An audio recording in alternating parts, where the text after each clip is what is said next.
جب نکاح ہوتا ہے تو عورت کے اندر 4 چیزیں دیکھی جاتی ہیں۔ عورت کا حسن دیکھتے ہیں، عورت کی دولت دیکھتے ہیں، عورت کی برادری دیکھتے ہیں، حسب و نسب دیکھتے ہیں، یا اس کا دین دیکھتے ہیں۔ میرے حضور نے فرمایا میرے غلاموں، تم نہ حسن دیکھو، نہ تم دولت دیکھو، نہ تم حسب و نسب دیکھو، تم صرف دینداری دیکھو۔ اس کا یہ مطلب نہیں کہ باقی چیزوں کو بالکل نظر انداز کر دو، مطلب یہ ہے کہ باقی 3 چیزیں نہ بھی ہوئیں تو ایک دین اس کے پاس ہوا، دین اور اخلاق یہ ساری کمیوں کو پورا کر دے گا۔ اور اگر باقی ساری چیزیں اس کے پاس ہیں، اس کے پاس حسن بھی ہے، اس کے پاس دولت بھی ہے، اس کے پاس حسب و نسب بھی ہے، لیکن دین اور اخلاق اس کے پاس نہیں ہے، تو یہ تینوں چیزیں مل کر دین کی کمی کو پورا نہیں کر سکتی۔ اگر باقی چیزیں بھی ساتھ ہیں تو پھر تو سونے پہ سہاگا ہے۔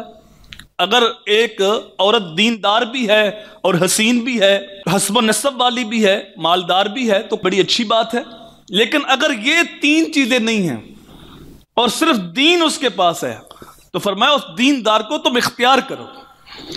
اب یہ چیز ہم نے دیکھنی تھی۔ ادھر جب اپنی بیٹی کا رشتہ کرنا تھا، اپنی بہن کا رشتہ کرنا تھا، اس وقت میرے حضور نے ارشاد فرمایا کہ جس بندے کا دین اور اخلاق تمہیں پسند آ جائے، وہ اگر تم سے رشتہ مانگے تو اپنی بیٹی کا رشتہ وہاں دے دو۔ 2 چیزیں فرمائی، دین اور اخلاق۔ آج سوچو کہ ہم یہ چیزیں دیکھتے ہیں، ہم یہ دیکھتے ہیں کہ اس کی کوٹھی کتنے کنال کے اندر ہے، اس کے پاس گاڑیاں کتنی ہیں، اس کا بینک بیلنس کتنا ہے، اس کا کاروبار کتنا ہے، یہ چیزیں دیکھی جاتی ہیں۔